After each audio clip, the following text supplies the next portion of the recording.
Well, let's call the regular meeting to order. Please rise for the Pledge of Allegiance. I pledge allegiance to the flag of the United States of America and to the republic for which it stands, one nation, under God, indivisible, with liberty and justice for all.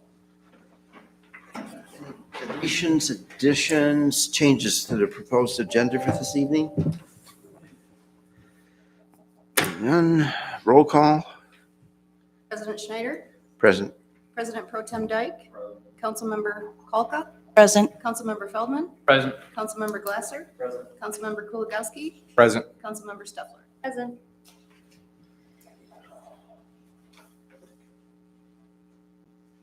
This be a communication or not.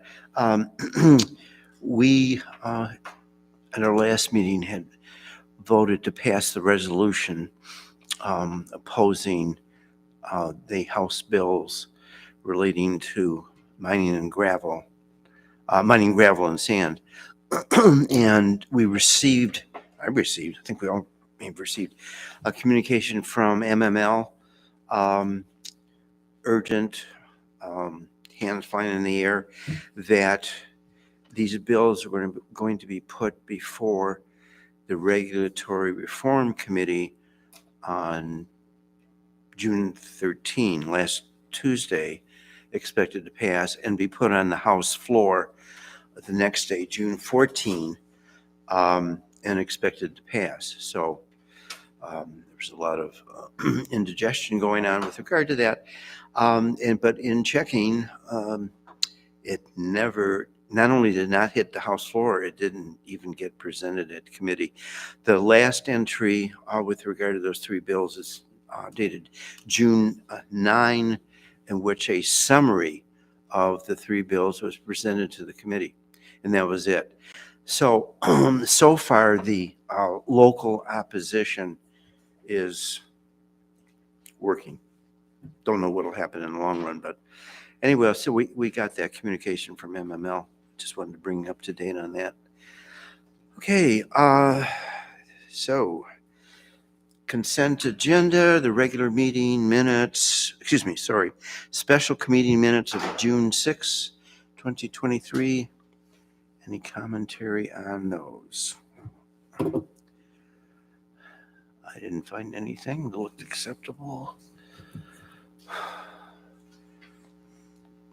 Moving on, the public hearing of June 6, 2023, relating to water, sewer, and SSO rates. SSO is going away. Next, the budget hearing of June 6, 2023, relating to our millage and the funding for 2023-2024 fiscal year. Regular meeting of June 6, 2023. The only item that I found was in comment time.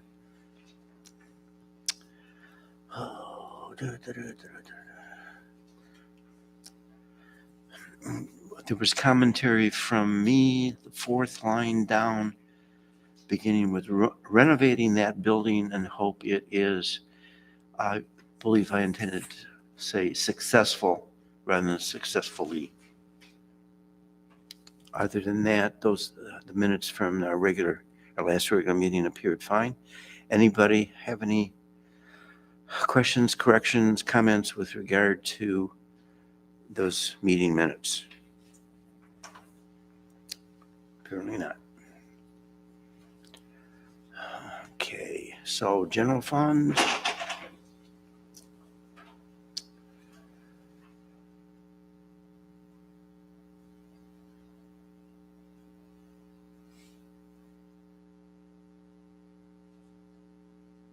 Streets, local streets, Parks and Recreation Fund, Downtown Development Authority Fund, Sewer Fund, Water Fund, Equipment Fund,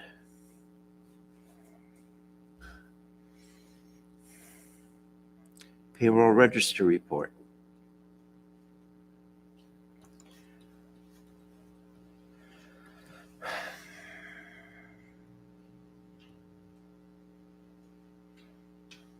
Water report. DPW report for May, monthly report for May.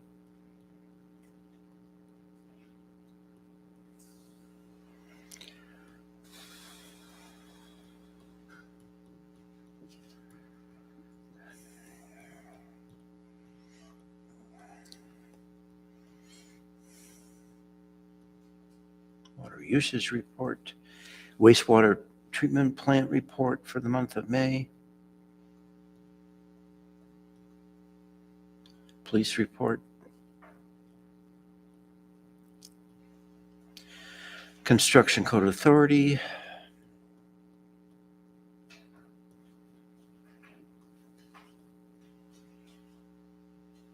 Financial position report.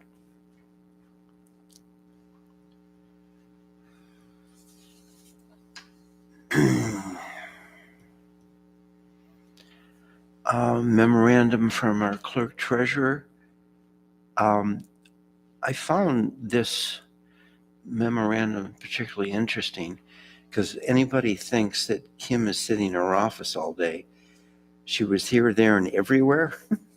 And we could spend the entire evening going over each one of those meetings because apparently she learned a lot. She's indicating to us, and a lot of interesting topics were discussed. The line I liked the best was the MMTA Advanced Institute in Mount Pleasant, where the state program updates advanced report writing in BS&A and staying positive in a negative world. I love that. That was, yeah, perfect. So it's like, okay, yeah, I'll recognize what's going on. So yeah, Our Lady's very, very busy. So can we entertain a motion with regard to the consent agenda? So moved.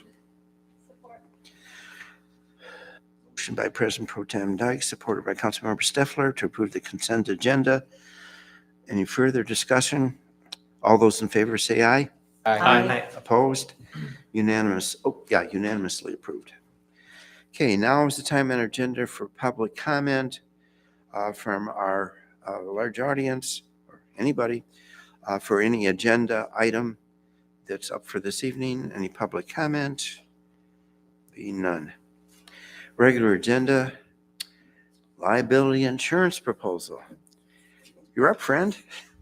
Nice seeing you again. Yeah. It's an annual event. I do look forward to it.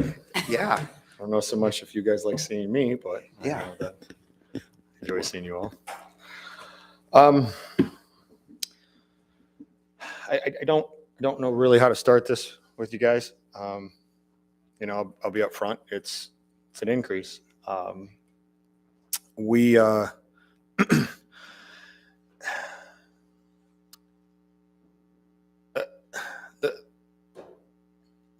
This is what I've been saying. The hurricane that hit Fort Myers, that was a straw that broke the camel's back.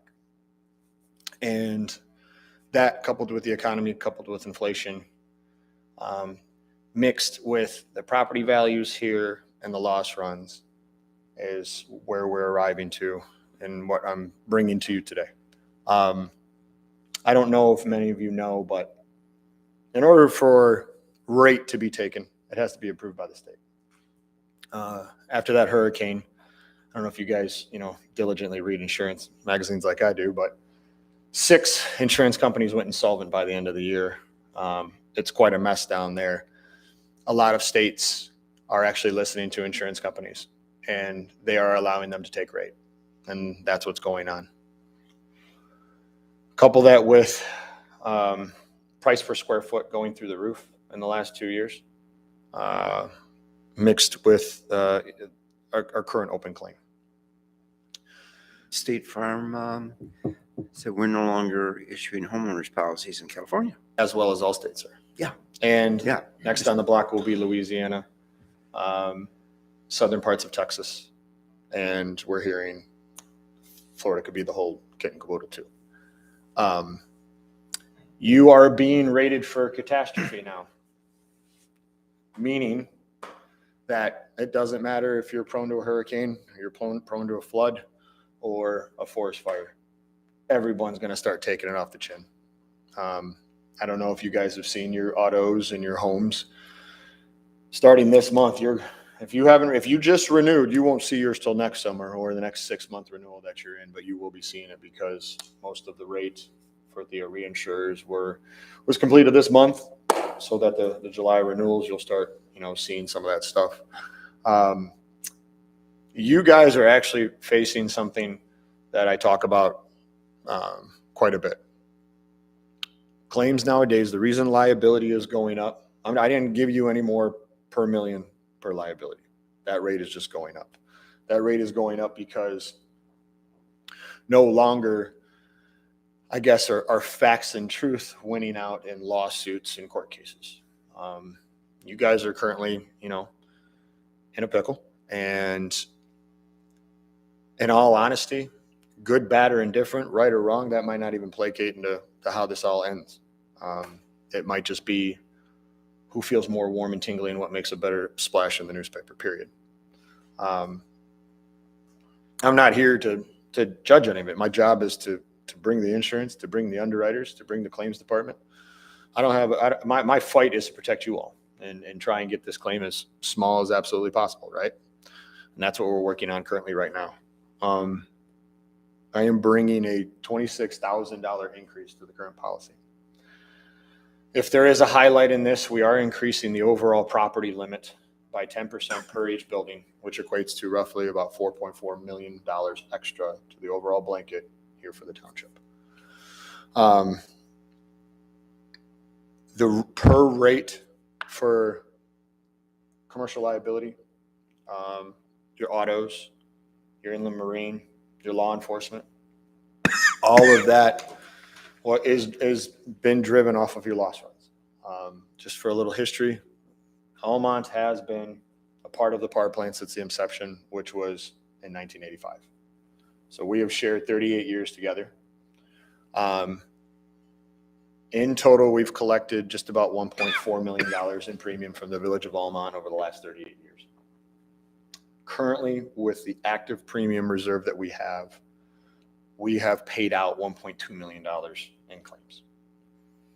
So that leaves quite a small gap. And the way the insurance companies look at that is it boils down to profit and loss. It also boils down to what does the future hold for us. Every year has gotten a little more active. The last 7, the average has gone from about 3 or 4 claims a year up to about 6. So there is anticipation that more is to come. And to some degree, they're bracing themselves. I don't have a good way to sugarcoat that. They're scared, and the premium shows. I'm not. I think, like I said before, I think Almont is great, but we have to protect you. I have to protect the buildings. I have to protect your liability. As you guys know, I have a very robust relationship with the community here. I probably talk to somebody, I don't know, once a month, once every 2 months about sewer backups. They actually know me now. Oh, you're that guy I heard. I mean, we're here, but, at the same time, things happen. And so I don't want to say I didn't fight. I don't want to say I didn't argue, right? I did. I mean, if I was sitting in your shoes hearing this stuff, I'd be thinking a lot of different things too. I will say that I know that the premium has gotten up there, because traditionally with the relationship this long, it goes up, we bring it back down, go back up, we bring it back down. It just happens that a lot of compounding things are happening this year. Do I anticipate it getting worse and worse and worse? No. I do believe there is going to be a break at some point in time because, frankly, you're a municipality, you're not going anywhere, and logically, you just can't be throttled up to $150,000. It's, it's not going to make sense. So, I will say this, we're late for you, but We were appointed to a new carrier. I know you guys have heard of Travelers. So I will have opportunity to hopefully bid you once our appointment is there. We're done. We're in. We're just waiting for our portal access. So if I can put you in and I can find something, trust me, with every power I will. I can't hide these, but they are what they are. Everybody looks at things differently. So, Tim, you want to start us off? Because I know you always have really good questions for me. To the end. You wait to the end. Okay. Well, I'm at my end. So if you guys have any questions for me, please fire away. Is this the highest percentage that we've ever paid for an increase? At one time, yes. Okay. You guys have come up to this premium dollar, but not like this. It has been over a period of time. And then generally I like to cut it back. I always like to cut it back down. I haven't had that. We had a cycle drop just before we took over. So about 5 or 6 years ago, there was a steep drop, and then we've creeped up, and then everybody's taking this kind of hit. I'm not going to sugarcoat. Your neighbors, we're all seeing it. So this is just, there's a little bit more on the back end because of your loss runs in the claim. That's all.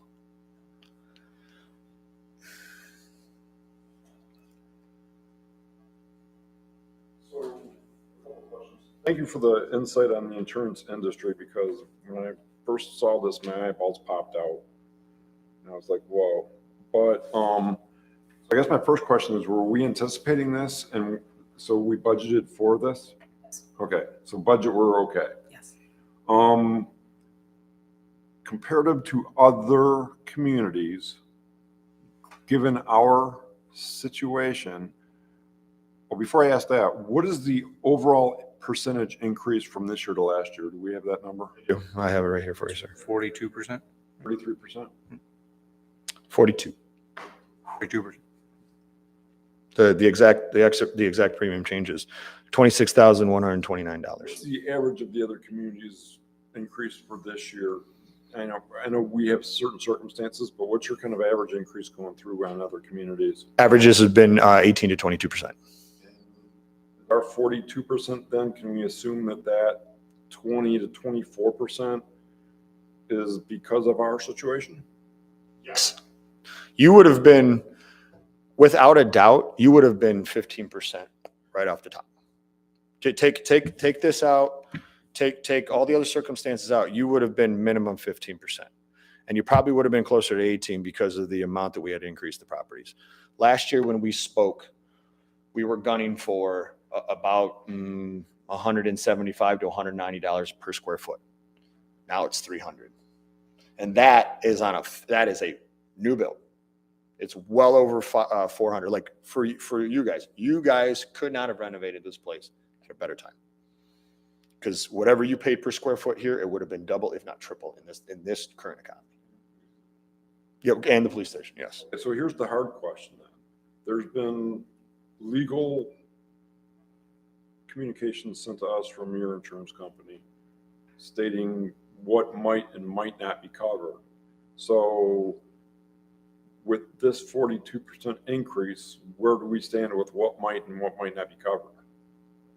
That's a very good point, sir. And I can't answer it for you because, and Steve, you can back me on this one. It just all depends how the words go and things get interpreted. And that's why, there are far smarter claims attorneys than me. And thankfully I don't have to wrangle that beast.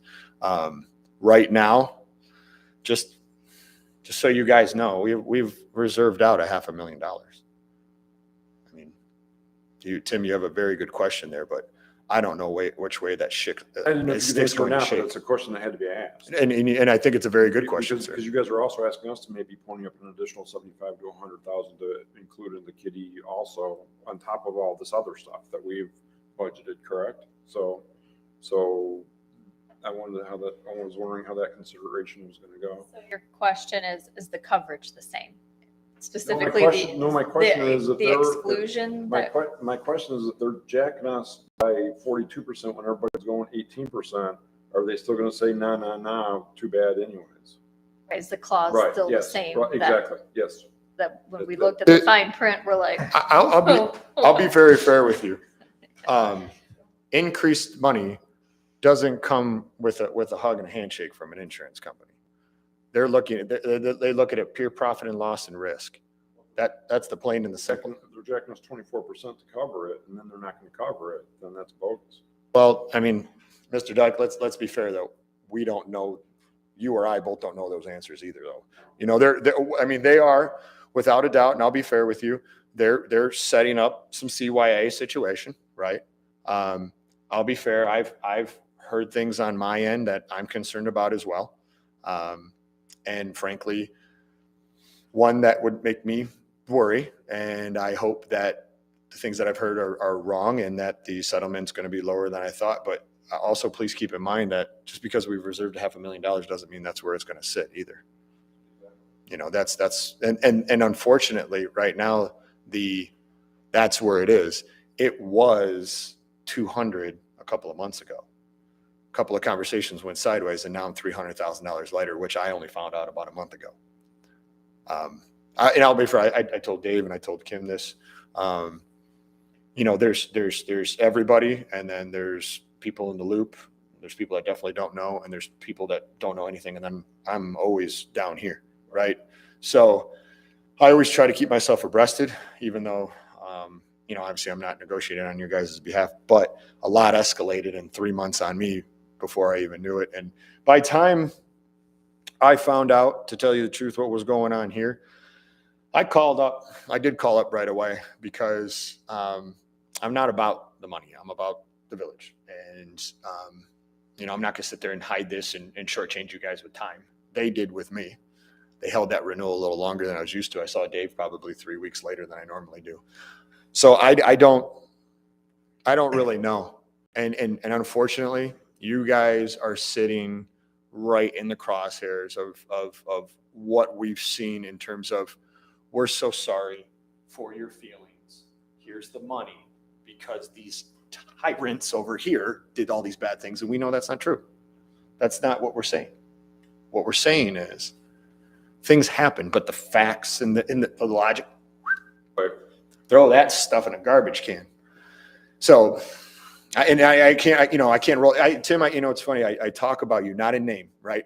When you asked me about cyber last year, and we had a couple of high school kids sitting here. Remember I told you, I don't know what, you know, these 5 kids are going to do to our cyber. That's how court cases are going. You know what I mean? I can't even put my finger on it, you know, and I don't even do this for a living. So Here's my next question, and it's off the other topic because that one's making me sick right now, so we'll just get away from it. sure. You said our claims have increased over the last 7 years. So yeah, So I guess my question to you and the village is, are there instances where maybe we shouldn't input a claim because it would be cheaper to go the other route instead of worrying about increased rates in the future? so you do have a frequency problem. I will point that out, you know, very quickly with you guys. Just so you know, okay? And since 2011, okay, which is going a little farther back than, you've had 4 major claims of $100,000 or more, okay? Your frequency since 2016 has picked up anywhere from 2 to 3 claims per year. So do I want to be there for you? Absolutely. I'll be very fair. Our latest problems have been things that just you can't stop a deer from crossing. But, you know, I am plinking out 2,000-3,000 here, 4,000 there. I mean, I'll do it all day long for you people. You have no idea. But at the same time, I also can't tell you, no, can't have it. Stuff happens. I get that. I mean, you're 24 hours and it's dark out here. It's dark. So I get it. I've got extra lights on my car for when I come see you all. You know what I Might be mean? a good idea for staff, and then maybe bring it as an FYI to council to do an audit of the claims we've done over the last 10 years and take a look at future processes and if we should or should not do a claim. Well, Tim, let me point out something for you. Okay.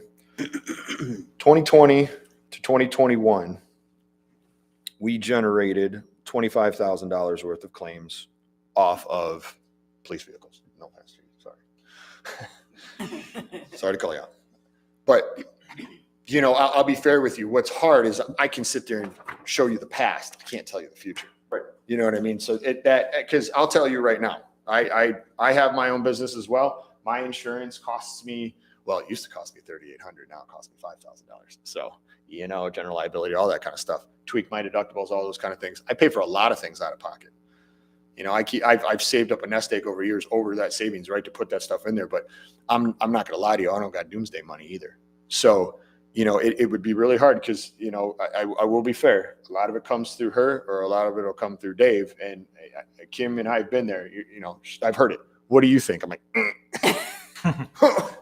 you know, I don't mind giving you $8,000, but I don't know if there's going to be another $8,000 dinger, and those cars ain't getting any cheaper. That's the other big problem, is that the labor alone is going through the roof. I just fixed it just for your brain. Okay. I fixed a headlight on a 2022 F-150. The part was $2,000. $2,000. It was $3,300 to fix once it got done for a rocket into a light, people. That used to be a bulb. Those didn't break back in the days. Pop the bulb, right? That was $3. So it's really hard. It's really hard for me to sit there and tell you guys, you know, and not to mention, I drive a Durango. I've schmucked that a couple of times. Okay. That's a unibody. You put enough of a kink and a wiggle through it, it's getting told. So, and the other problem that you face, so you can't get these. I mean, no offense, Chief, if you ain't looking for 4 years down the road so you can get yours in 3 years, I mean, you know, you're going to run out of cars. So it's very hard for me to sit there and play, you know, you should anything $5,000 and under pay for, right? 8,000 under pay for. Because I ain't gonna lie to you, everything has been looking great for 2 years. It's been solid. We haven't touched anything. It's been, you know, right? But you never know when it's gonna rig and roll. So a question about the state allowing the substantial increase. I kind of went through the same thing with my own homeowners, where it was almost a 20% dump because of housing material costs, those sorts of things, which luckily are settling down a little bit. But are they going to allow this next year as well? I know there was unusual circumstances with the hurricane, with COVID, with shortages, with material costs and inflation, all compounding why they allowed this to happen. But are they going to go back to the original way of doing it, where this 88,000 isn't going to be another 40% on top of that next year as well? no, I will stick my neck out. Do I think it's gonna be 40% next year? No. Do I think it could be somewhere between 5 and 10? Yes. You know what I mean? I'm not gonna sit there and sugarcoat you. I'll be fair though. You know, 10 years of experience.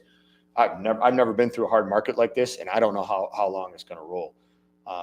You're looking at somebody who, once he gets through the other side of this, is going to be pretty confident if he gets through the other side of it. But no, I don't anticipate it being that high because, God willing, the claim's done. You know, you got to understand that the unfortunate part of what's going on is we're looking at things that are taking place, but I can't tell you what the future is going to hold. You know what I mean? You could have, and I'll be very fair with you, everything can be going really, really great. And then, you know, one of the trucks, you know, I unfortunately, I've been dealing with a T-bone claim for the last 2 years. And I mean, he was doing great 5-6 years. That entity was doing great 5-6 years. And then one fell swoop, boom, $1 million later. And it wiped away everything. See, that's the other thing that's hard to tell you too, is you could go 10 years solid, doing amazing. But it all comes down to the loss ratio.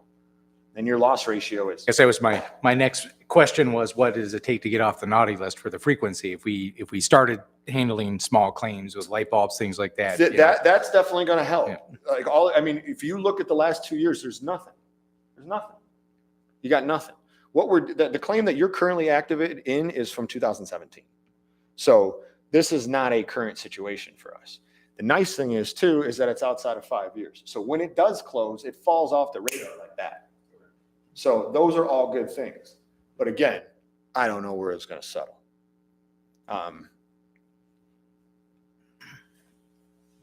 And like I said earlier, this is the first time in our agency's history that we've had a second place to go to for you.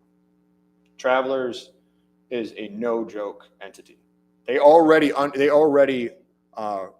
underinsure your boiler system for Parkland. They're a huge company.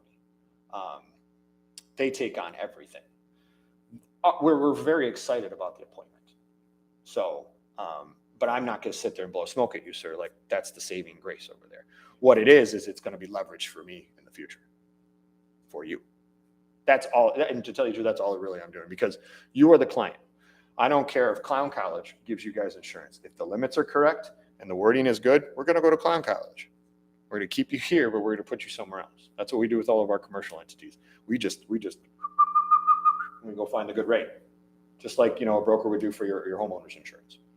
So, good question. Any more? Thank you, Ed. I've dealt with many insurers, including Travelers. I usually have nothing nice to say about insurance companies. Having been I the don't other disagree. end from them, Don't I disagree. got a lot of bumps, bruises, wounds, etc. Travelers, as far as rating them, could do a lot worse. They were, by comparison to other carriers, okay. Obviously, they don't want to give away money, but on the other hand, they were fairly decent to deal with. Municipal, so I'm sorry, Steve, I didn't mean to cut you off. Just for a little bit now, municipal entities are not easy. Oh, yeah. You just can't go to Liberty. You know what I mean? They're who was the nice gentleman that ran the trucking company? Jim Alec. He asked a lot of good questions, right? He's in a very specific, very unique, business format that, there's probably two people out there that really want to touch that stuff. And you guys are the same thing. And we're broadening out because we're kind of tired of being hamstrung a little bit. It's great on the commercial side. You don't want to play in the sandbox? Fine. I'll take my toy and I'll go to someone else's sandbox and here we go. Right. And I enjoy that. And I will play them against each other because I don't owe them anything. I work for this guy who we all are employed by you. So that's all that matters to me. So, there was no pretense about, if that's the right word, about our ongoing litigation. The jump by the carrier from 200 to 500, that is dramatic. The carrier that assesses this is in their wheelhouse, their expertise. They understand these claims very well. They understand the interactions, what has transpired so far in the case, and they're looking at this in that fashion. Says a lot about how they are looking at where this litigation is heading at this point, and obviously serious. And that's just the unfortunate reality. We can't change it. It's there. But that is, to me, a significant warning sign to look at, like, oh boy, they don't think it's going well. They wouldn't jump more than 50% their reserves. What they put in reserves, that's the assessment by the carrier and the people who have expertise with regard to that. And how much is put in reserve is always a factor plaintiff likes to know, because it tells you how they're looking at the claim, and how they're looking at the claim is not beneficial to us. So just can't paint it with anything other than a black brush at this point. And unfortunately, just for a little, more education on that for, Peter and Ed, because you guys are new. This isn't a win and loss situation. It's not that we don't believe in you guys. It's not that we don't believe in the people or the department or any of that stuff. How can we make this problem as small as possible to you? That's it. That's all that matters to us. And that's the plain and simple of it. Just from what I've heard, the demand was 1.5 million. That was denied. Our counter was south of 50. And now we're not meeting in the middle, but we're meeting at a number that will make a problem go away. Hopefully. It's not a great number, but that's kind of what it boils down to. So how can we dangle the worm close enough for the fish to bite? And again, not right or wrong. No one's judging. No one's laying waste or blame. How can I get out of this as cheap as possible? If I can give you a buck and run, I'm going to do it. So, Discussion we've had here previously is that the merits of the matter don't really matter. It's just being able to agree on a number, especially when they send you into mediation. Just being able to agree on the number. Oh, you have this factor on your side, you have this factor on that side. It's like, and I know you guys have heard this Doesn't matter. before. You know, a loss of, for example, and Steve, correct me if I'm wrong, a loss of life can be calculated in terms of dollars to be earned up into a specific time in your life. Last month, a father and his son were killed a couple of years ago. They settled with the trucking company that rear-ended them while they were in their funeral procession. They got $96 million. The gentleman was in his 50s. The son was in his 20s. I don't really know what calculation was used in that, but $96 million. It made my jaw drop. So that's what you're dealing. That's the hug effect. So yeah, that's scary. it is. It's like, what? Seriously? Please always keep in mind too, I don't know if they showed you the trees with the money in it yet. It's a field. I've been looking for those myself. Yep. So. over down by the water tower. Okay. It's that, because that's what they think. So I will say that, and just to leave you guys the last note, I don't know what the future is going to hold, but I'm going to fight hard. And I'm next year, hopefully, try to right some of the wrongs. I mean, we're all itchy. You all want to know what's going on with other people. I get it. Always know. Whether you bid me out or not, it is not going to affect me. I'm going to be right here, standing right in front of you, supporting you guys in any way, shape, or form that I can.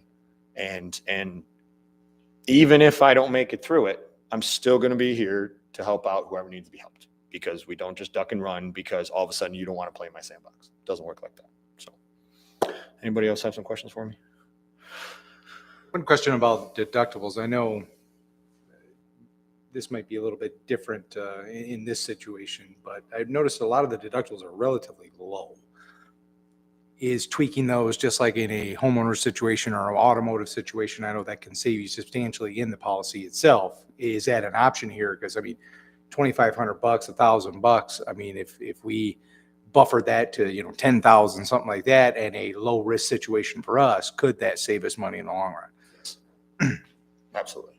You can jump 20, you can jump 1,000, 2,500, 5,000, 10, and then you can go up to 20. So, I mean, it really just, I guess, from a risk perspective, we were talking about maybe paying some stuff out of pocket. If we're worried about that additional 20%, it might be worth looking at the deductibles here to say, do we absorb this risk? If it doesn't happen, great. If it does, then we've offset the additional 20% that we normally wouldn't see because of the frequency. So. And I'll be fair with you. A lot of times people use me because sometimes we can't bring ourselves to doing it ourselves. So they're like, put it at 10 right now. That way we don't even, you can't even discuss at that point, because that's what it is.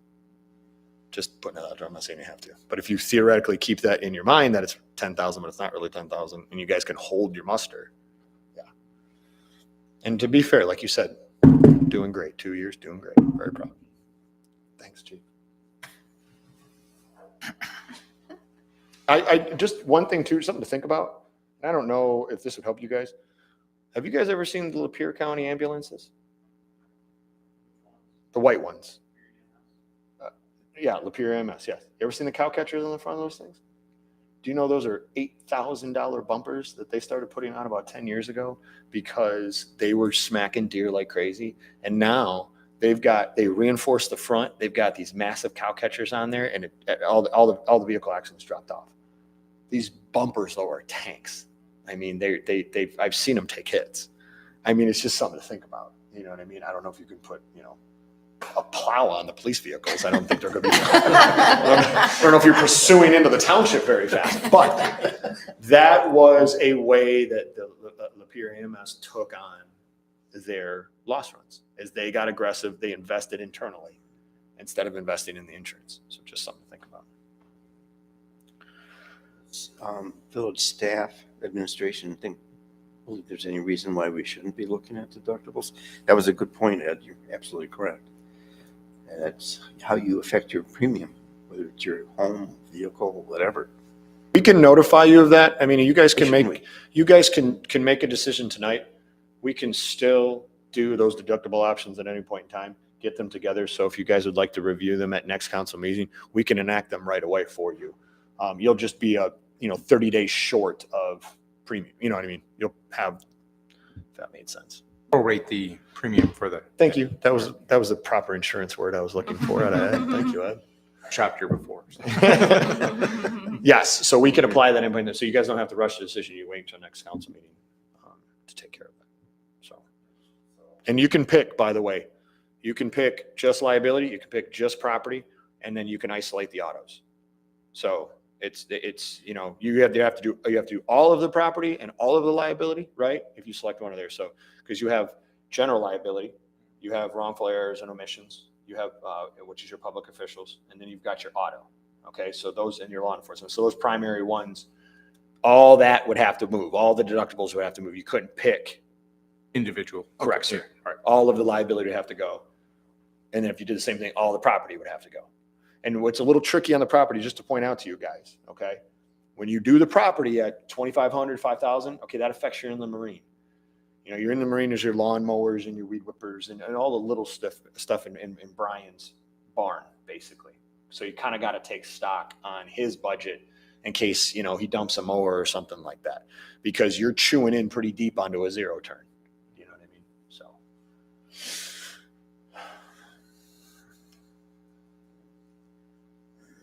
Further discussion from council? So,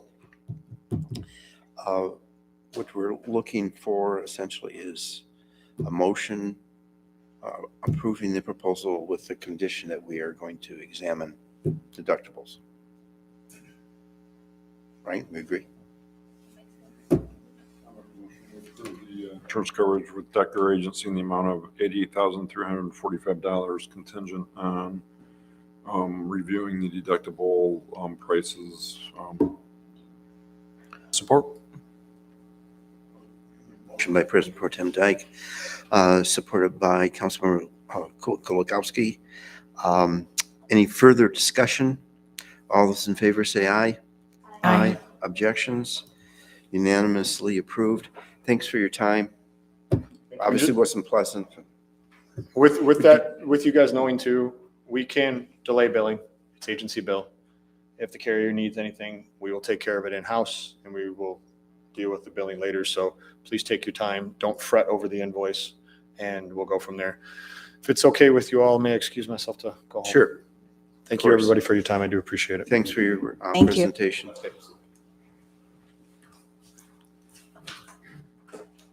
Okay, regular agenda item number 2, repurposing of the Lapeer County Community Foundation grant. This is yours, Manager Trent? Yes, it is. Good evening. Good evening. You will recall that the Lapeer County Community Foundation gave all the villages and cities in the county a little over a year and a half ago, $2,777 as part of their celebrating their 25 years of existence and providing funding for nonprofit entities throughout the county. And the intent of that grant was to provide an opportunity for communities to do some sort of placemaking or help improve quality of life, if you will, in those respective communities. At the time, we were busily engaged with investigating the possibility of a fire pit in the Pocket Park. You folks gave me a green light to pursue that. A few months later, we had the opportunity to attend the Small Rural Town Conference up in Thompsonville. Consumers Energy was giving away grant monies. We were not ranked 1, 2, or 3, but the foundation president was very impressed by what we presented, and she was familiar with the community. She was familiar with the coffee shop across the street, and she said, if you want, you can submit a request for $10,000. Well, since then, we've continued to investigate. We've had delays with vendors getting back with us, things of that nature, working with other contractors to figure out, is there a way we can reduce the price?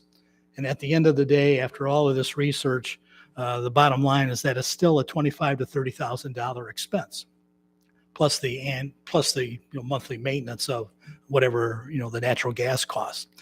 And so we started doing some brainstorming internally here in the office about, is there another option that we can pursue with this grant money?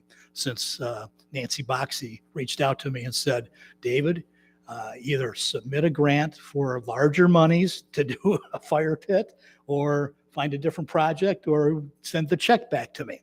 So she was very kind and gracious in her request to do that. So we started brainstorming, and we came up with this idea of beautifying the south entrance to the village and utilize the rail on the trunk line bridge, as it's officially called. If you look at the plaque that's emblazed in the concrete there on the east side of the bridge.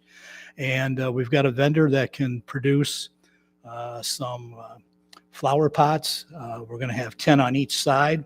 And we've already talked to a local greenhouse provider that will basically plant the flowers for us. All we have to do is have our DPW throw them on the rail after it's all done. And this is a project that can be done potentially by the end of the month.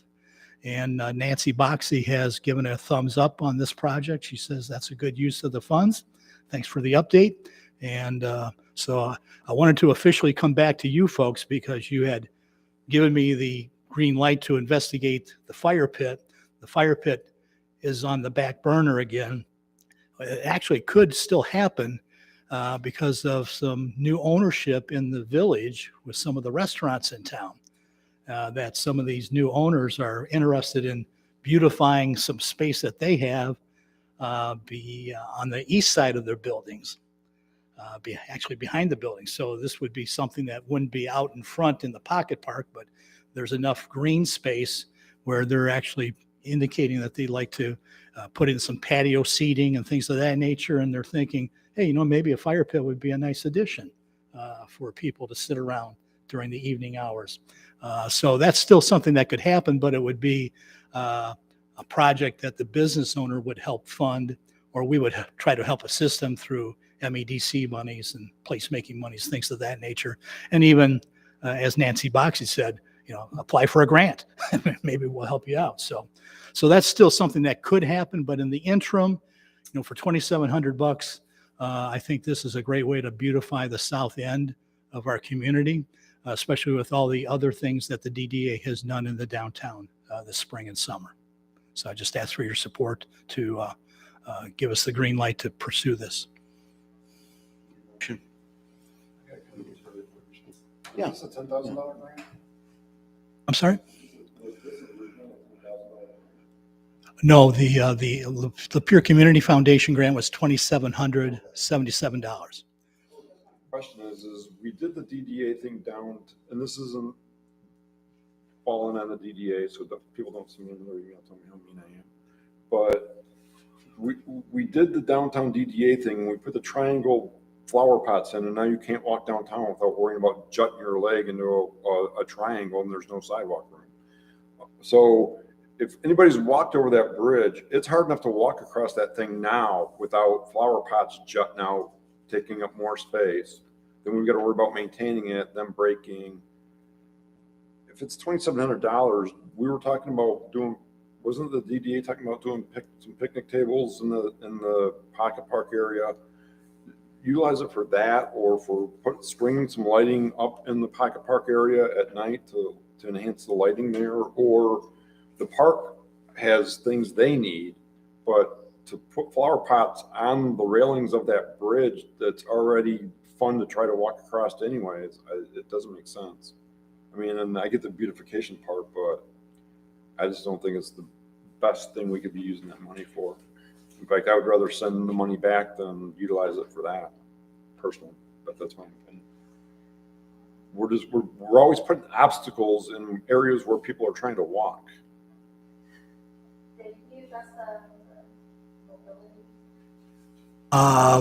Based on my observation of the width of the bridge there, where the sidewalk is, the flower pot itself will only extend out 7 inches. It's a very narrow flower pot is 3 feet in length. The bridge is 83 feet in length. So we're spacing these like 4 feet apart. And so it'll, be, it'll make the bridge look enhanced for the entire length with some spacing every 4 feet between the flower pots. And I can't address your concern, Mr. Dyke, as far as how many people actually walk that neck of the woods. I'm having a hard time trying to recollect in my own mind, partly because of the traffic issue. It's just like downtown. I can't walk downtown with my wife between Huddle and Steve's building without us having to go single file or go into the little narrow area between the cars and the flower pots because there's no room, because they triangled it out. So we're always putting stuff up to beautify, which is nice, but then it infringes pedestrian walkway and then the maintenance of it, because how long before they start breaking and we're replacing? I mean, it's just. Do we know the width of that walkway? And which obviously to give us the opportunity to evaluate infringement by 7 inches. I don't know that off the Yeah, top of my head. I didn't measure the width of the sidewalk there. Could there be a different pot that they select that maybe hangs off the side, the outside edges of the bridge, so it wouldn't infringe into the walking path? Kind of like a flower box that they hang off the window ledge of a house, sort of. And Yeah, you would still get potentially. the flowers up and above, so Yeah, they might be able to flip it, if you will, instead of it being on the inside. M53 side, it would be on the river side. Yeah. That's possible from a design standpoint. I definitely support this idea. I mean, I feel like that bridge is sort of your first look at the town, and right now it's depressing. And, I mean, I would love to see flowers, some type of beautification there. I think Tim does raise a good point about accessibility, and if we could look into that to see if, that's going to impede a pedestrian walking along that area. I think that's a good thing for us to consider. But I fully support this. I think it's a fantastic idea.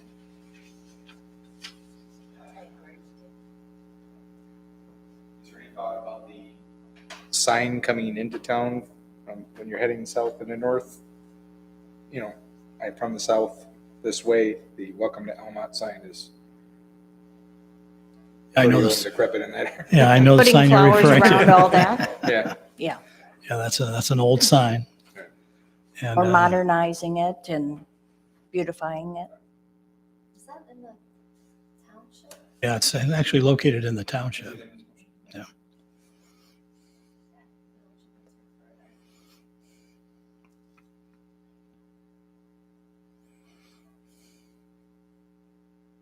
Hey, Pete, you guys have any thoughts? I like the outside the rail. I assume that's where they would be, that they wouldn't be into the walkway. I remember trying to ride across that bridge when I was a kid here.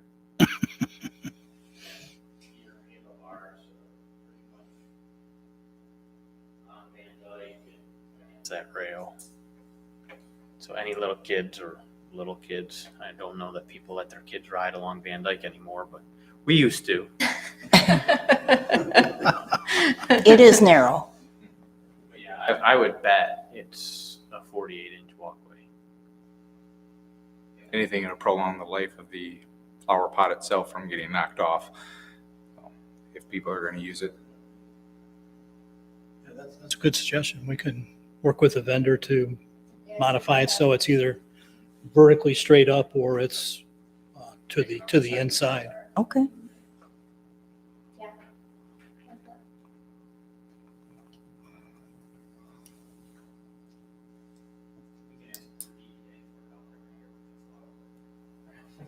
It's outside of the district, though, I think. Are they allowed to spend money outside?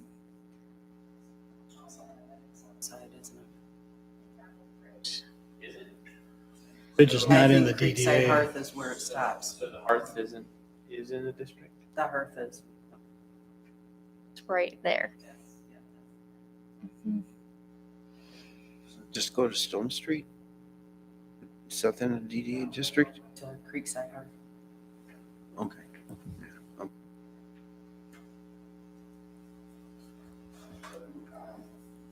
I just want to mention that the interesting manner in which those flower boxes were designed by the DDA some while back was under a different DDA administration than the one that exists now. A little more thoughtful and better planning now under the new DDA administration than what was happening previously. Just thought I'd throw that in. So do we need a motion, and you need a motion on this? I'd appreciate a motion of support for this project. And based on what discussion has been here at the table, wouldn't it have to be conditional upon being able to place the pots so they don't fringe into the walkway? Right? That's fine.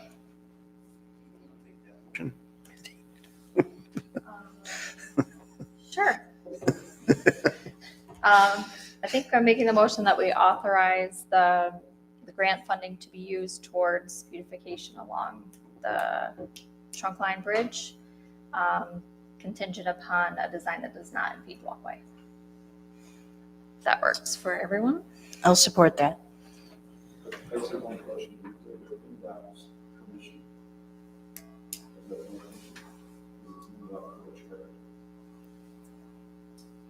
Probably is an MDOT bridge, and we can confer with them. They seem to be more amenable to having discussions. They're letting us shut down M53 for Heritage Day, so. As long as we don't put up a sign that says, "These are flowers."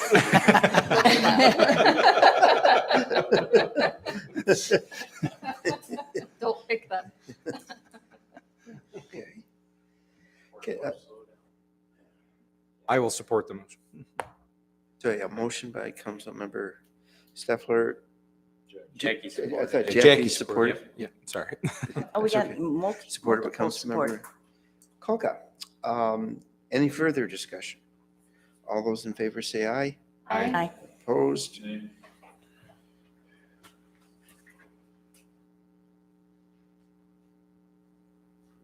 Six to one vote. Okay.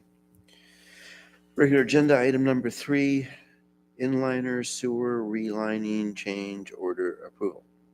Meaning more money. Anyway.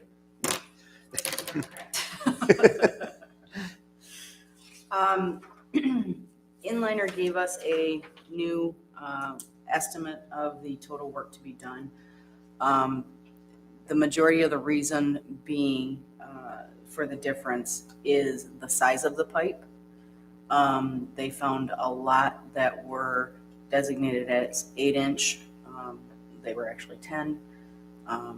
And they also, and that was based off SAW grant information.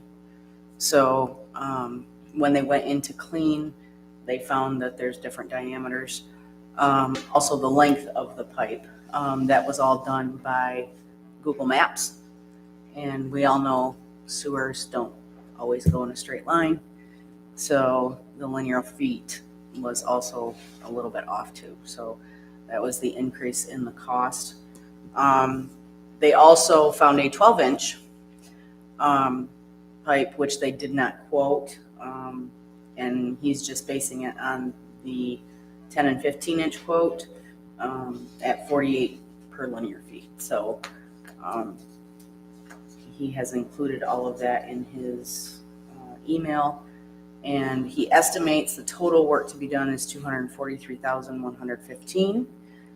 However, I recommend council approve up to $245 just in case there's any other changes that they find. But it says we're spending 245, but we're using 332 out of the school budget. Budget, no, in the memo. I might have. Oh, we will be using 332 of the fund balance after the budget amendments, after we include this additional money. We were already taking money from the fund balance. It's just we're taking a total of 332. Not for just this project, for the sewer fund in total. Yeah, sorry about that. I didn't clarify it. 332 includes the Properly. 332 includes the 245? Yes. Yeah. Part of what's interesting, and of course, this is the first time we've run across this, when we're looking at our records and what they indicate the size of this is or that is, and then we actually do on site, turns out to be something different. So the records that we refer to, they have some age on them, I presume, going way back when we kept not very good records. They actually got the sizes from the SAW grant that we did in 2017. So it could be that they just missed where, because there's a lot that go from 8-inch to 10-inch that the SAW grant didn't catch. So if this being done, Brian is updating his records. Yes. Correct. And it'll be included in our asset management plan and. Awesome. Yeah, because a couple of the links are like a lot off. Right. You know, in the industrial world, we would say you didn't do your due diligence. We'll pay you what you originally quoted. It's your mistake. But, well, When you're putting on a quote 255 feet and then you actually measure it and it's 430, They measure or were they going off our measurements we supplied? they said you just said they use Google Google Maps. Maps. So they Who used Google Maps, though, us or them or us? they did, and then Brian wheeled above ground. So.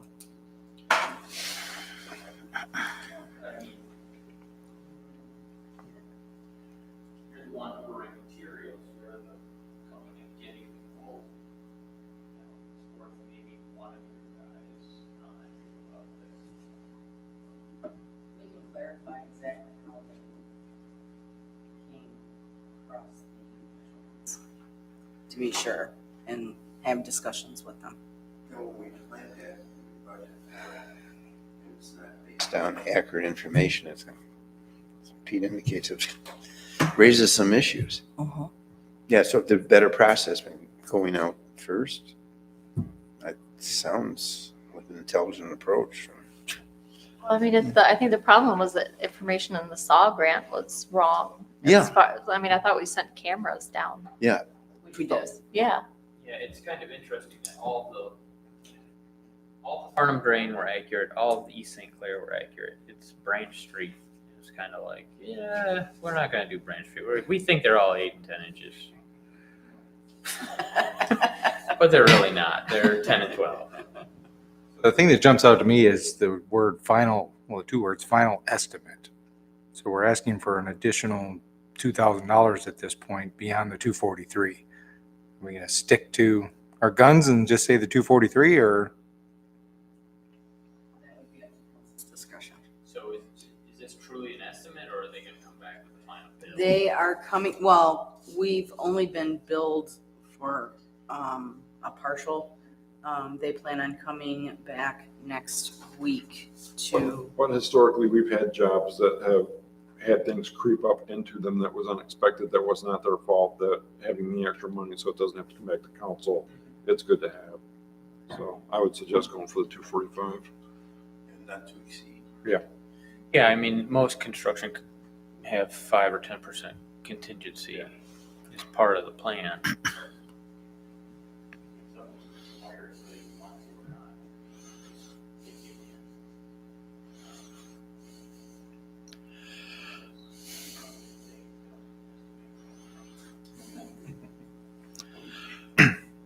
Mr. President, if I could just share two quick comments on this topic. Number one is that Mr. Treat has indicated that the caliber of workmanship of this company, which is different than the one we used last year, is much better, much more professional.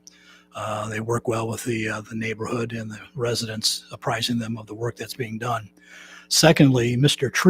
treated us this morning to some videos of some of the workmanship that has been done thus far. And I can tell you that we are on the right track. And Brian's going to be with us at the second meeting in July. So I don't want to steal his thunder, but we'll show a couple of the videos of before and after. And I'm looking forward to some heavy summer rainfall so that we can really assess how much of an impact are we making on I&I in this community. I think we're going to be pleasantly surprised by the impact that this project will have in our future. Yeah, kind of along those same lines, Mr. Treat, I did notice in the wastewater treatment plant report that we had over 1 million gallons of water that we didn't use that we had treated due to infiltration, I'm guessing, right? So that's got a cost. Yes. Treating rainwater. 1 million gallons in a month, yeah.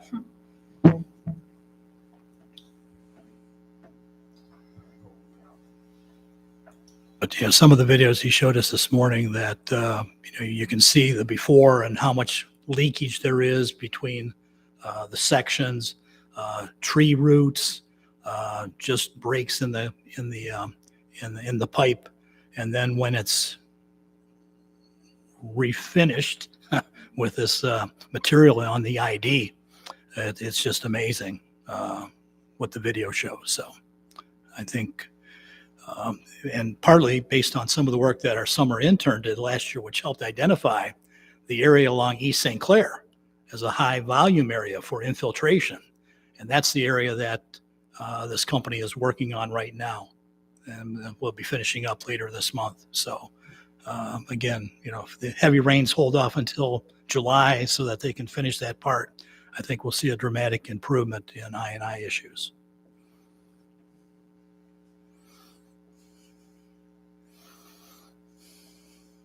I'll make the motion that we approve the revised estimate from Inliner in an amount not to exceed $245,000 for the total cost. Motion made by Councilmember Steffler, supported by President Pro Tem Dyke, to approve the inliner sewer revised quote for not to exceed $245,000. Any further discussion? All those in favor say aye. Aye. Objections? Moving on to regular agenda item number 4, fourth quarter budget amendments. Kim, it's yours. Yes. As required by charter, we have to have our final budget amendments in prior to fiscal year end. That's why this is early. So the major changes, you can see all the minutia in my spreadsheet that I provide. But the major ones were in the general fund, we included the villages portion of the law enforcement millage for the school resource officer. We did get an increase in the state shared revenue. I believe we're getting an additional $36,000 for this next, at the end of this month. And for major streets, equipment rental costs went up because more work was performed. Local streets, we adjusted for not having the Category B project completed this fiscal year. The park fund, we decreased it based on the DNR park grant being delayed. And we decreased the maintenance service contracts because DPW did the majority of the work for the park. Wastewater treatment plant improvement project debt, which is the SSO, I reduced the revenues based on the SSO rate being eliminated effective April 1st. In the sewer fund, there were less sewer connections and penalties than anticipated. There weren't many houses being built this year, so that revenue did not come in. I also increased the utility costs because the DTE costs were exorbitant, especially for the sewer plant. And sludge hauling is also going to be completed before June 30th this year, which is usually done in July or August. So we pushed that into this fiscal year. Just the connection / penalties, income Yes. based on less building going forward. The water fund, there was a significant decrease in the operating supplies. We did take some of that money out to do another project. Thankfully, we didn't have to. Water meters. A lot of that is dealing with supply issues. We can't get water meters now until August. Okay. And Mr. Treat has put in a quarterly order just so we have some in stock, because right now we do not have any. But that's because all of the bigger cities are gathering them all up, so it's very limited supply.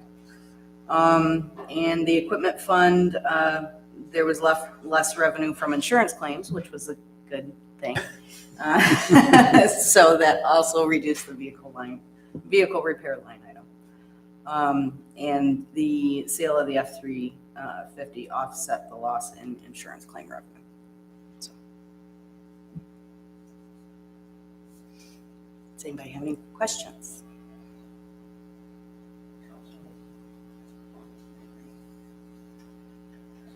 Questions, comments?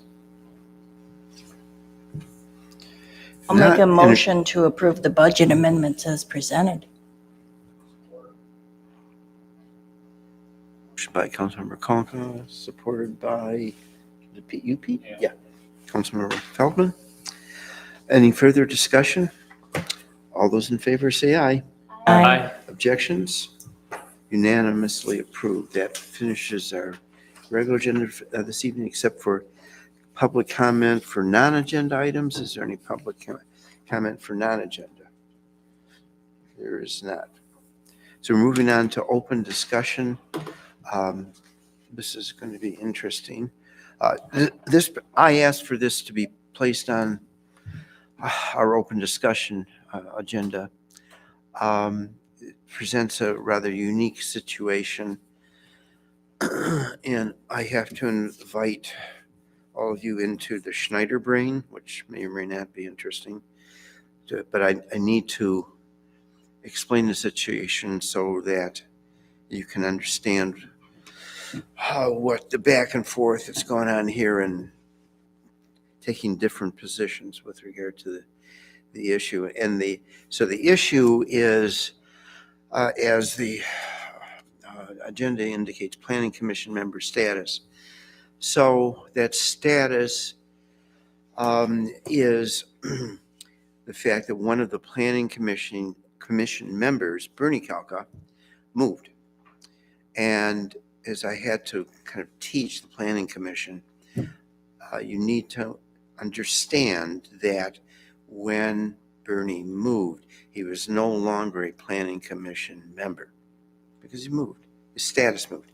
And in order to stay on Planning Commission, there would have to be nomination from Planning Commission and then sent on to council if the Planning Commission did nominate him.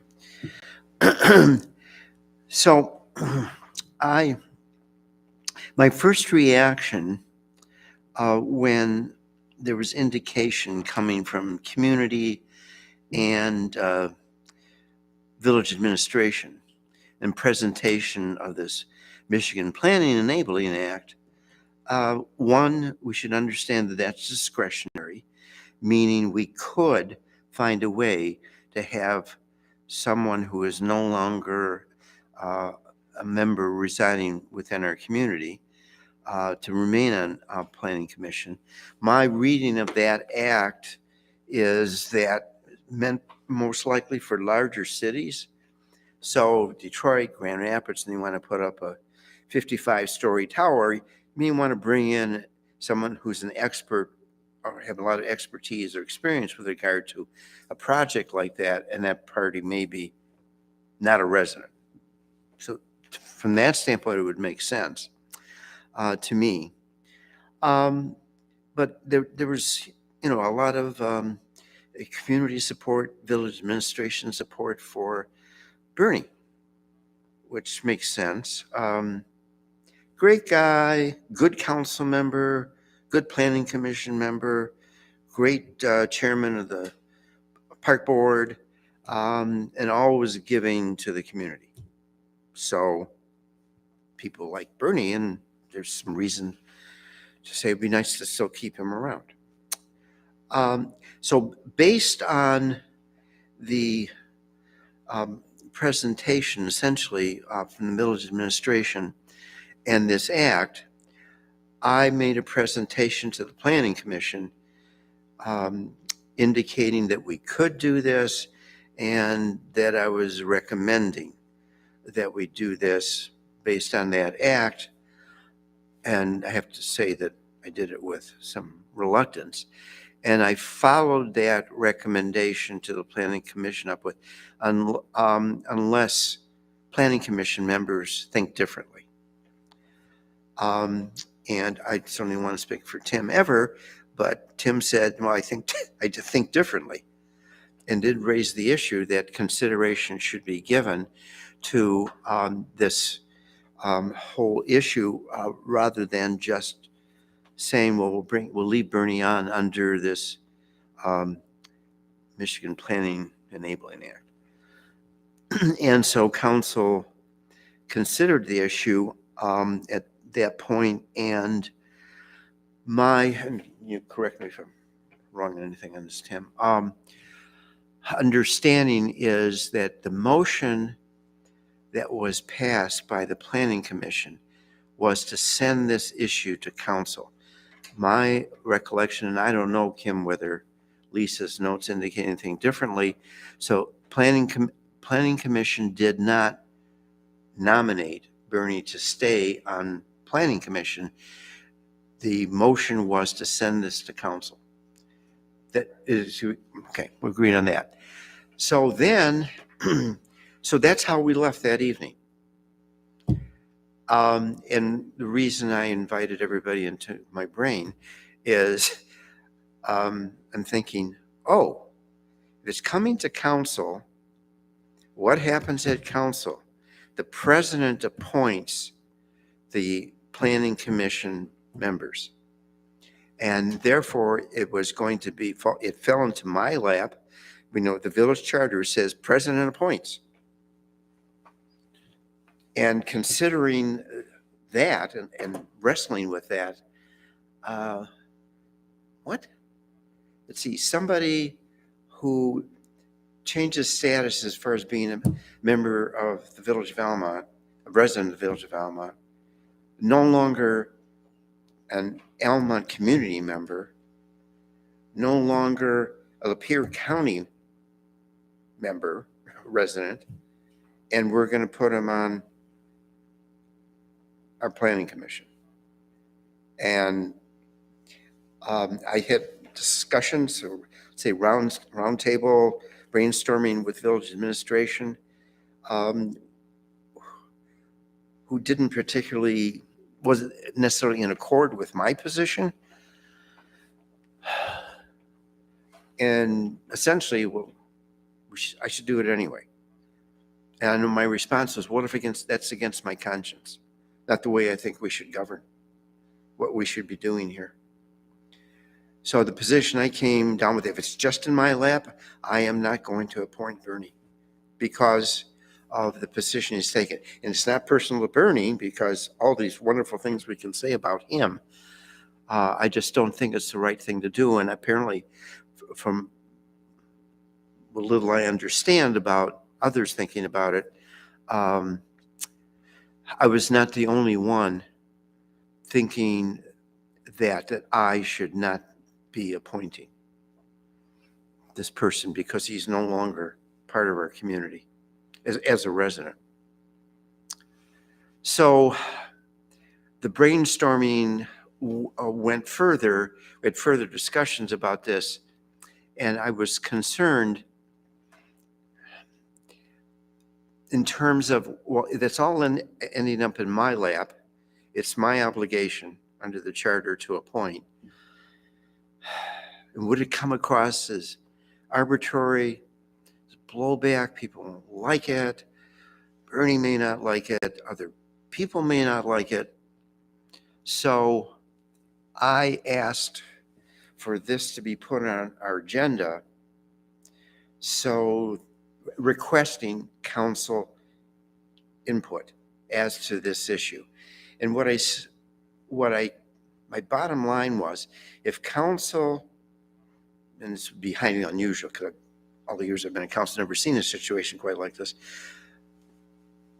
is of the opinion that Bernie should remain on the Planning Commission under this Planning Commission Enabling Act, that I would certainly take that into consideration. That perhaps regardless of my position, that I should not appoint somebody out of our community to this position, and council believes that we should do it, I would make that part of my decision-making process. So it's discussion this evening if council cares to have it. One. Number two, it can be put on the agenda for a vote for our July 5th meeting, which is a Wednesday. And I get, if like I said, I've never seen this situation before. It would essentially, if there was going to be a motion, it would be for council to recommend that I appoint Bernie to the Planning Commission. And then Planning Commission is meeting the next night, July 6th. So that wraps up this whole process that I went through and trying to explain what has happened here and why I having the difficulty I'm having with it, the principle that I believe in, that it should be a member of our community that is on the Planning Commission, regardless of all the good things we can say about Bernie, and how council feels about it. So.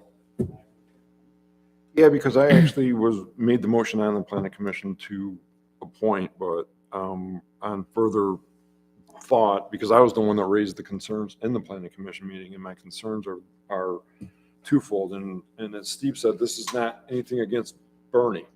Bernie's a good man. He served the town well. But if we remember back, and it's not structured to this council or the Planning Commission current, but if we go back to January of a couple of years ago when we had the Bruce Township hailstorm, it was a freak show, a total freak show. I was getting calls from Bruce Township people, newspapers. Talked to that one lady for 6 hours one day.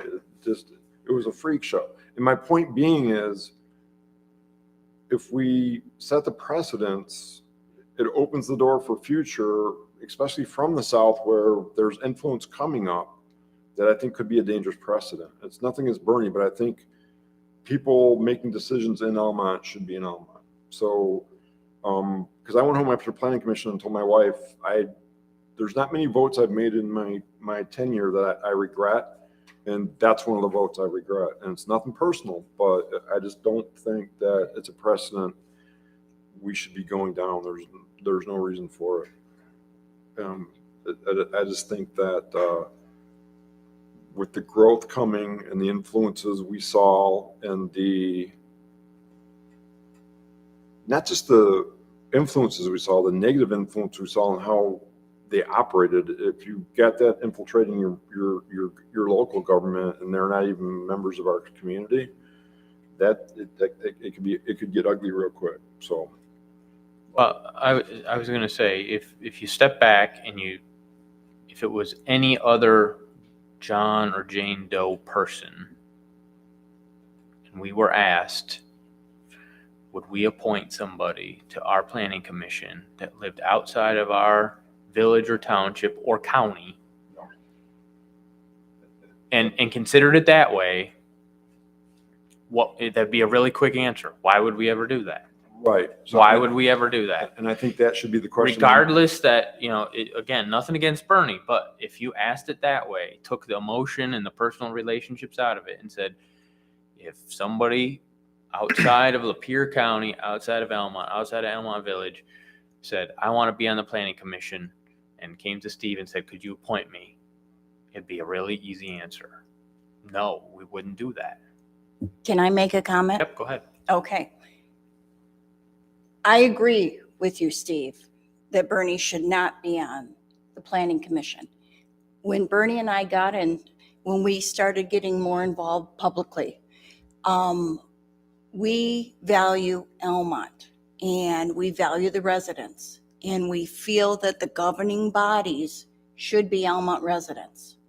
And when we made the choice to buy a home outside of Almont, outside of the county, we had the heavy conversation about having to leave this wonderful community that this is all I've ever known. And it was a hard choice that we made to leave the area, but we only want Almont people making choices for Almont residents. And I'm sure I can speak for him, because we had the conversation that he'd be okay not being on the planning commission, because we had talked about having to leave each one of these councils and how we felt about it, and how I'm going to miss so much that this community has helped us grow. And don't stress about it. We've had these conversations, and we are okay with that. So Bernie is a great guy, and he's still going to be involved in the communities. So he's going to just be doing other things. Just FYI, Bernie was asked at the planning commission meeting whether he still wanted to remain on planning commission, and he answered yes. Yes, he did say that. But we had the conversation before he said yes, that he understands that he may not be able to be. And since then, we've had the conversation that it may not be something that continues. So we've had many conversations about this, and we value Almont so much, and we want it to be, like I said, governed by Almont people, because they know the community. As an outsider, number one, thank you for the lovely trip around your mind. It was great. But Sorry for being long-winded. Really the purpose of this governing body is to serve the people, correct? In the best way we possibly can. Sometimes we can't get hung up on every single tiny rule. If Bernie's the guy, like you guys claim he is, if he's going to serve this community great, why wouldn't we make an exception for that? Now, that being said, yes, As a future precedent. well, but it doesn't have to be a future precedent if we structure it properly. If we say it properly, this may be a temporary thing until we find the next Bernie within town. Because do we have a replacement for Bernie is the next question. So in the I guess the spirit of serving the people the best way we can, if this person brings that much to the table and is still going to be valuable to the committee, maybe not as much authority in the committee, it makes sense to retain them until a viable replacement can be found.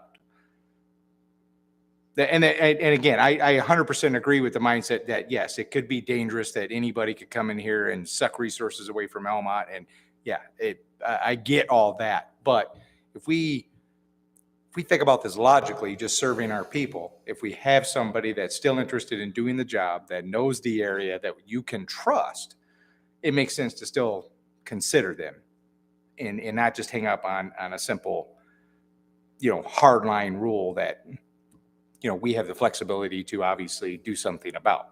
So, I mean, it's a tough decision. I get it. There's arguments both ways. I 100% agree that, it could be a dangerous precedent, but it's also, if that said person were to come up and try, we still have the authority to say no at that point in time. So there's pokeyokes and blocks in the place to that precedent as well. So if there's not another viable candidate, I still might want to entertain it, you know. Just in an interim or a temporary position, you know, might be worth entertaining, so.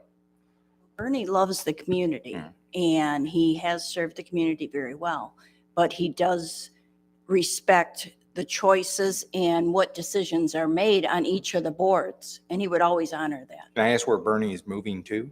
I mean, is he going to be able He to already support? moved. He already moved. He's 3.5 miles that way. So he's still He's a local for enough to where it's not going to be, you know, He's in St. Clair Muskegon County. or something. So, okay. Right, he's in St. Clair County by a mile or half mile, whatever it is. So yeah, I understand the legal precedent here, the, you know, the conundrum. Yes, the people, the taxpayers, we should be electing our people to serve us, but also it's our job in the best interest of everyone to have the best people for the job. And sometimes that might be outside. You don't have all the talents available. Just my 2 cents, so. Well, one, probably my time on council, must have heard 50 times or so from council members, are we setting a precedent? So that's part of it and part of the discussion. Two, I don't have authority to appoint Bernie on a temporary basis. And three, because this has just occurred, there has not been an opportunity to look for a replacement. And once that door has been opened, I would anticipate that we would find a replacement. So, yeah, I understand the argument, and it's, for me, I'm balancing a good man and this principle, just a manner in which I see it. But we should hear the other side. So I thank you for that. Mr. Shiner, may I say something? Sure. I think the reason this was included in the Enabling Act is for the smaller communities that have trouble filling up boards. I mean, we're already down a planning commission member. So we'll go down to 5. So I think that's why this was written that way. So you could, as far as setting precedents, as long as you explain your reasoning as to why. Right, because as soon as you open the door, and I'll go back to this because we've had a good council for 20 years. Right. But 10 years before I came on council, you had council members circling this building, seeing True. when staff was coming in. So if you get a council president that acts like that, and they've got influence to the south, I mean, yeah, it might not happen tomorrow, but one day it could. And it does limit it to only 2 on. Yeah. So, Mhm. but, so you would never have a majority of non-community members. I'm just throwing it out there. I don't even want one. Right. I'm just throwing it out there. That's Yeah, just because. That's good information, I appreciate it. I have to concede that I did not study the history of the act. I saw it the exact opposite. The way you saw it, I see it for large communities, because it would make sense to bring someone in with expertise as to a large project in a city where it wouldn't matter if they were a resident. But in a small community, I think it does matter. But I'd have to look at the history of the act. It would probably tell us did they draft and pass this for smaller towns or for large cities. And I suppose that could have some influence on it. But on the other hand, it is coming down to what's the right thing to do in this situation. Ain't easy. And that's why I asked her to come for Oh, counsel. yeah. Because if it just lands in my lap, it's like,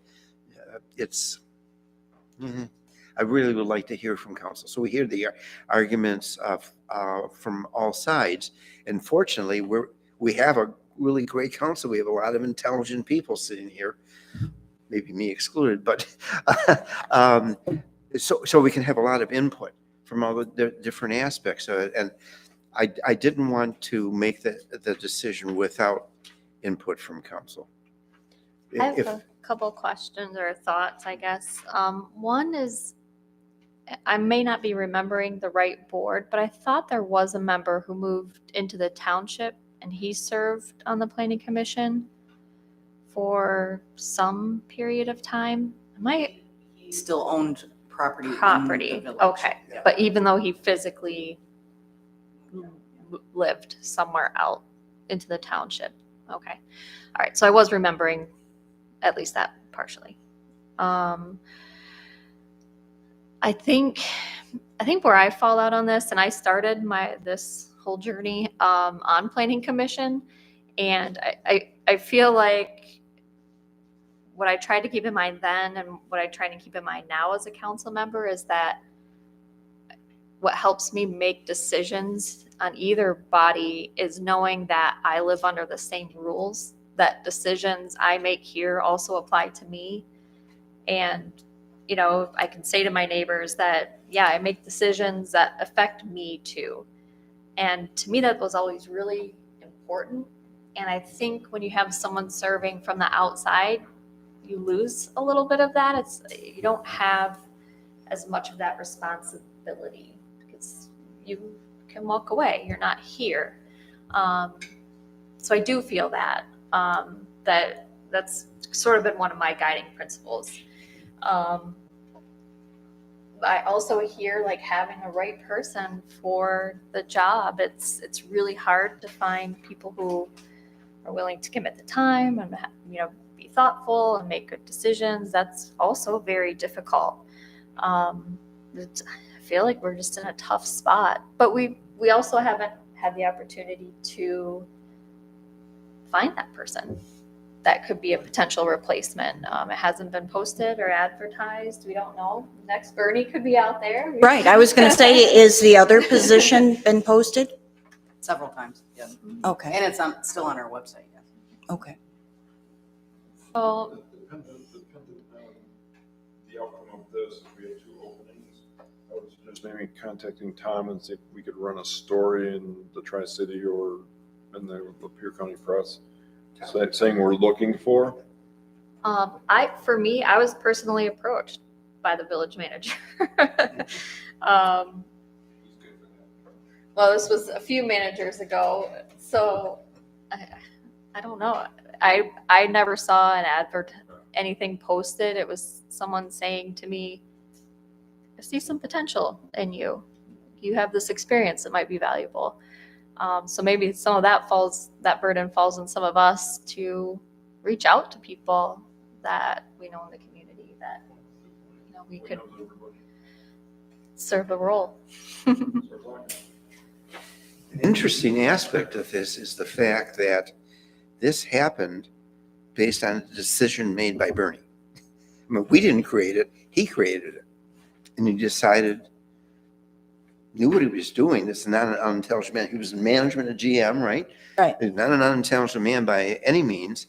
And he decided, yeah, I'm going to leave the village. I'm going to leave the Alma community. I'm going to leave the county. I'm going here. Right, those are all And- choices that And you were deal made. with the problem. And, well, he carried you along. Yes, I get to carry his stuff. Right, there you go. Yeah. So- Really good of you, Jackie, to kind of like help us do that too. You know, knowing that you talked about this. Right, decision we- made together. And we've had multiple conversations about this because we both value this community. And we absolutely understand that. You know, and Bernie's son, Ben, he lives in the community. And I said, well, let's get him groomed for politics, you know, and he can have all the attributes like Bernie has, you know.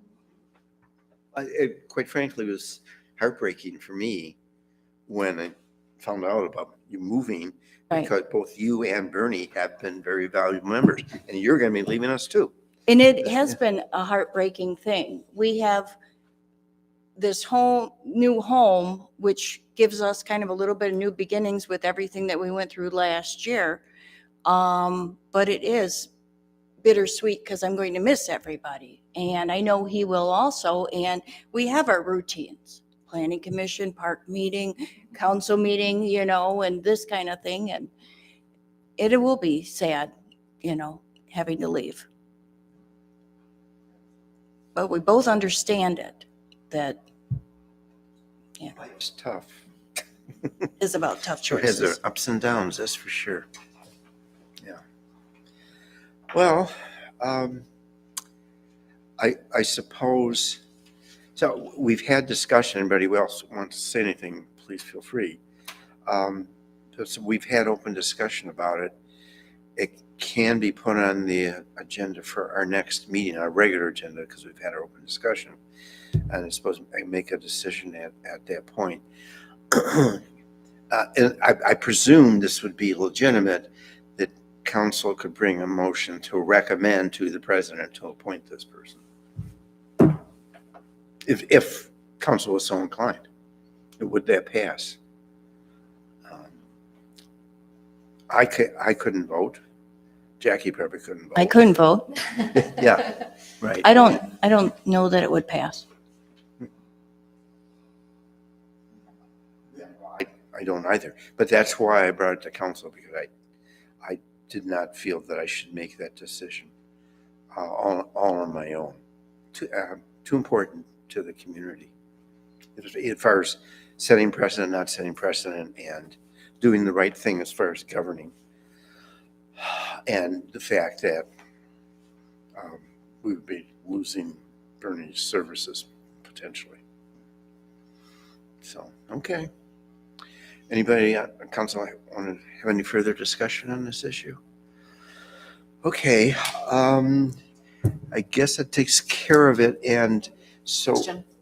sure, Do you want me to add it to next council? Sure. agenda? Okay. sure, yeah, we can add it, and then if council does not want to move forward on it, that's fine. Well, quite frankly, then it would come, first of all, from your point of view, Kim, do you think that motion, say, recommend to the president that he do this, is legitimate? I'm gonna have to Yeah. I've never heard do of some it before research on that. either. I've never heard of that before. Right, yeah. And I would think Mm. the planning commission bylaws would probably have to be amended to solidify whatever decision council makes. Well, but council wouldn't be deciding it. You're making a recommendation. It would be a recommendation essentially to me. Appoint. Yeah, Gotcha. yeah, because Yeah, under the I'll have charter, to- I have to appoint. Yeah, I'll have to do some research on that one. That's why I say that whole thought process, after it landed in my lap, I go, oh, boy. Or is it by consensus as opposed to a motion? Yeah, it could be by consensus. It would rather than, because the motion is questionable. Yeah, I've never heard of a motion like that, but I didn't know how to also approach it by big consensus. And I guess the whole point of me approaching it like this is just to get the input of council that would affect the decision that I make. Because it does fall in my lap according to the charter. Well, the your true call. question though is, I guess, would you say or ask the council, do we believe we have a candidate that you could appoint? It's too early. Well, that's not true, right? Do you have somebody immediately? No. Okay, so. Yeah. But that's my point, is the question is, by consensus, you're saying that you have a candidate that we would consent to appoint. It's not what's on the table. It's the issue is, am I appointing Bernie? Well, he would be a candidate. At this point, Yeah, he is just a candidate. He's Correct. not Bernie, he's just a candidate. correct. I guess my question is do we feel we have a candidate that qualifies to be appointed? So that's the question that we're gonna try and answer. That we'll try and answer. My answer at this point would be no. I mean, I would agree. I would agree. We don't have a candidate that qualifies at this point. See it. Right. Okay. Well, I can't harm to put it on the agenda for next meeting, and I like to be thoughtful about it. It's consider. yeah, yes, absolutely. I mean, you were all hit with this tonight, not knowing Tim and I have been Yeah. chewing on this. The taste wasn't very good, but ever since that meeting, and both Tim and I have been focusing some on the local control issue, and that whole thing. And yes, it's worthwhile to process because it's an important issue. And so I thank everybody for this covering this topic and appreciate all of your thoughts on it. And yeah, we can process it and decide exactly what to do at our next council meeting, July 5. Unless you want to meet on the 4th of July. I can flag wave and things like that. Okay. So we know that we're dealing with a potential closed session thing. So again, for expediency point, why don't we do a commentary? Manager Trent, do you have anything to bring to council? Yes, very quickly, for the sake of time, I just wanted to let you know that our drinking water and clean water state revolving fund applications have been submitted to Eagle. Later this week, we'll be submitting we already did submit our Category B grant that we've talked about for additional road work. We'll know later in the year if we receive that grant. By the end of this week, we'll be submitting the Michigan Spark grant for $425,000 for our community park projects to repurpose the tennis court. And again, that's another project that we won't know till later in the year if we're going to get funding for that. There's some activity going on in the downtown you may have noticed today. Looks like a new roof happening up on Howard's auto repair shop. Our photographer is in the process of doing some awning or canopy work. They put in the base framework earlier today. And that's the building that's next to the Historical Society and Mikey's. And so we've been waiting for that for a few months now for her to get ready to open up officially, if you will. She's in business, but this is going to be on a larger scale now, so she'll have some signage. I wanted to let you know that our summer intern did start working with us last week, Cameron Joseph, and he is a great young man. Shows a lot of initiative. He's a whiz when it comes to Excel. He and I are working together on refining our 10-year road maintenance plan, and that'll be one of his projects that he'll share with you for his capstone presentation before he goes back to college in August. And then also we're working with DTE to assess the possibility of putting in some EV chargers in our community. We've learned that some of the other smaller communities north of us have EV chargers. And a local businessman called me up and he said, David, I went to a coffee shop in Marlette and charged. And it's like, anybody that's got an EV, if they have to stop and charge, they're going to spend some money somewhere. Maybe you guys should think about doing that in Elmont. And it just so happened, ironically, we got introduced to this project that DTE has, as well as GM. GM dealerships are helping support the installation of over 40,000 EV chargers throughout the country. And this is at no cost to the local municipality. So we are going to be having those folks come out and do a site assessment to figure out where does it make sense to install EV chargers. And we're going to be looking at 3 different sites. One, partnering with the church, the Congregational Church, to see can we put 2 there. Each pedestal serves 2 cars. So we're waiting for some feedback. They're having their trustee meeting this month, and they'll discuss that. We're also waiting for some first survey feedback to find out how many of your parishioners drive EV vehicles. Also looking at 2 spots in what we would call our traditional DDA municipal parking lot area behind the east side of M53. And also possibly partnering with the Lions Club to see if there's a possibility of putting a couple spots there, which would encourage people that drive EVs that use the park. Now you have a chance to, park as well, charge and play at the same time. So those are the 3 areas that we're kind of focusing in on. We'll have to wait till DTE and GM do the site assessments to see if any of those areas are practical at this point. But we'll keep you apprised. But again, this is an interesting opportunity where there's no cost to us and we actually make a little bit of money back on the charging rates that people would pay. So that's my update.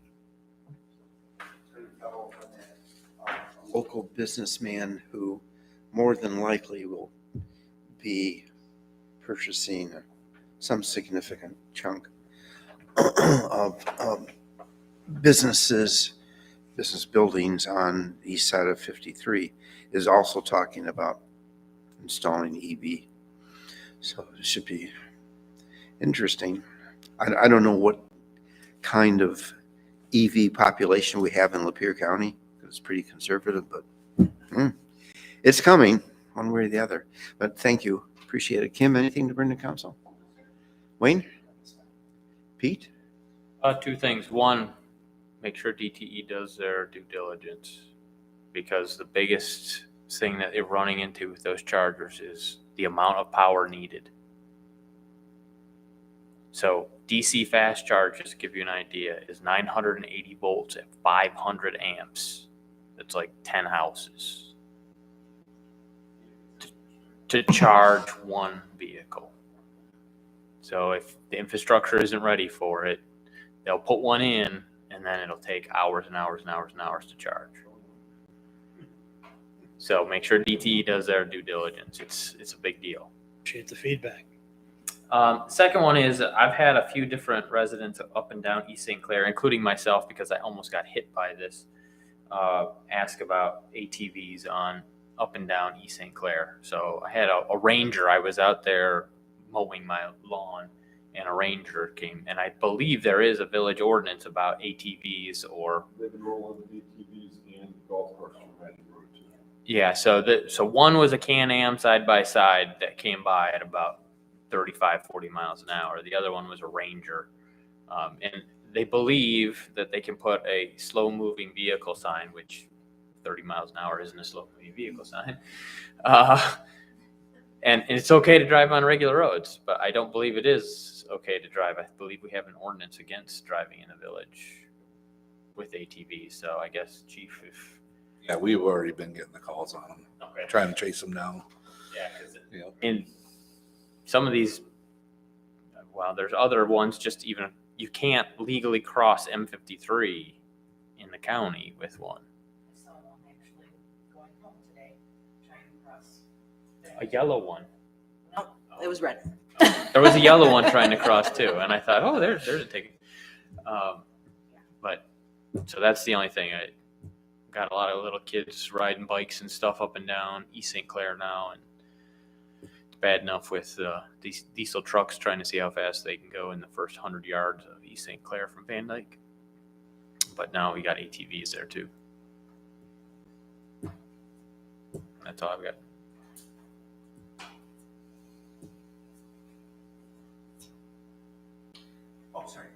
Tim? Yeah, I've got a couple of things. As downtown improves, it means we kind of focus our things on the things that are still not looking good. So my question is, can we reach out to the HR, whoever owns the HR building next to the new coffee shop, and see if they can kind of clean up their front, because it kind of looks like crap. And a couple of years ago, we approached the post office to do an Eagle project to paint the side of the post office. And we were told we could not because the government has to do it. They have to do it. But that drab wall on the post office facing the donut shop looks horrible. And if we're enhancing our downtown, can we approach the post office and see if we can get some movement on getting that painted and beautified? We've talked about this before, and we don't have to go deep tonight, but the dry cleaner property. I know that it's there and the people don't want to sell it, but it looks like crap, and it could be enhanced if we either purchased it or did something with it or made them clean it up a little bit. Can we revisit that at some point in the near future? It's actually under discussion as we speak. Yeah, the vacant space where the old laundromat is, because it's that hole in downtown. And we're getting all this beautification, and we've got just a few eye spots left. So if we can, I mean, don't we don't have to harass them, but if we can approach and be gentle and try and get moving on some of these properties, it would be helpful. Something going on with it right now. And my last one's an oddball one, but is DPW by chance done any assistance in cold patching school parking lots? That's a good question. It's a very good question. To do anything I'm of that saying nature. approach, I'm saying, have we done it? Has that taken place in the last week or two? And can we verify if it has? So, Okay, the only reason I ask, and I don't think they did, but they were out cold patching last week, and I was drilling through the middle school parking lot, and there was some nice cold patch laid down, and the schools usually don't randomly cold patch after school's out. So. I'm not accusing, it was a weird circumstance, so my gut feeling is I had to ask. So, if we could verify that. That's all I got. I just wanted to thank the DPW for washing the walls at the Murphy Park, because it really looks a lot better. That's it. Just a couple of things. Again, some feedback from the Drakeshire community about the speed sign. The conversation with that was still positive and has simmered down quite a bit. So thanks again for the DPW and getting that done quickly. So it seemed to make everyone happy over there. But to add on about the EV charging stations as well, we deal with a lot of electric vehicles. Where I work, the fire potential is huge with that as well. And speaking of our insurance premiums, that is also something we may want to approach them. So if we put those in conjunction near buildings, the potential for fires is exponential with EV vehicles. So it's something we may want to consider looking into if there's some sort of protection in the village that we may have to carry on top of that. So, and to the point, yes, the amperage and the power supply is only going to increase. Their Rivian, I know, is now looking at almost 3 times the amount of power that they currently have in their fleets in order to recharge their batteries, just to try to get the longevity out of it. So if it is truly the way of the future, it takes some massive infrastructure to get there. So I'm all for it. I think it's not a bad idea to put it in, especially if we can get it done for free, but we just got to protect our backsides too. So. Thank you. Appreciate the feedback. That's all I have. Is that it? Yes, sir. Okay. Now, part of what's been demonstrated this evening is that we have, Tim and I can refer to the history, but one of the best councils the Village of Elmont has ever had. Thoughtful, intelligent, good discussions that have a lot of thoughtfulness and depth to them, and that certainly makes for good governing, which is, I think, all we're all looking for. So that does wrap up our agenda for this evening, but there is a indication that we should be entering into closed session. Tim, did you want to? Yeah, I'll make the motion. We enter into closed session in accordance with Section 8C of the Michigan Open Meetings Act, being Public Act 267, 1976, for a strategy and negotiation sessions connected to negotiation of a collective bargaining agreement. You have to take roll call. Is there support? Okay. Oh, sorry. Yeah. Pro Tem Dyke, supported by Councilmember Feldman. Any further discussion? No. Roll call? Feldman? Aye. Glasser? Aye. Kuligowski? Aye. Steffler? Aye. Kolka? Aye. Dyke? Schneider? Aye. Unanimously approved. We're going to go into closed session. I'm going to take a